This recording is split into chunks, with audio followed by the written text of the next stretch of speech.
Hello guys, എല്ലാവർക്കും എൻ്റെ ഒരു പുതിയ വീഡിയോയിലേക്ക് സ്വാഗതം.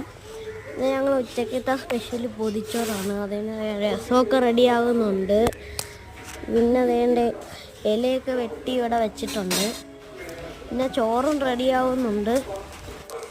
പിന്നെ പുറത്ത് നല്ല മഴയാണ്. പിന്നെ കഴിവ് തുടയ്ക്കുന്നുണ്ട്. ഇല വാട്ടുന്നുണ്ട്. പൊടിച്ചമീനും റെഡിയാവുന്നുണ്ട്. മുട്ട പൊടിക്കാൻ ചമ്മന്തി റെഡി ആയിട്ടുണ്ട്.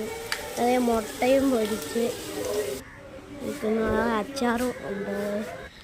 പിന്നെ ചോറ് ഇലയിലോട്ട് വെച്ച് പിന്നെ അച്ചാറും ചമ്മന്തിയൊക്കെ വയ്ക്കുന്നുണ്ട്. ഉമ്മിയാണ് വയ്ക്കുന്നത് എൻ്റെ ഉമ്മി. പിന്നെ പൊരിച്ച് മീനും അവിയലൊക്കെ വെച്ച് പിന്നെ മുട്ടയും വെച്ച് പിന്നെ മടക്കുന്നുണ്ട്. ഇതിൻ്റെ ബാക്കി വേറൊരു വീഡിയോ ആയിട്ട് ഞാൻ ഇടുന്നതായിരിക്കും. അപ്പോൾ എല്ലാവർക്കും പറഞ്ഞു.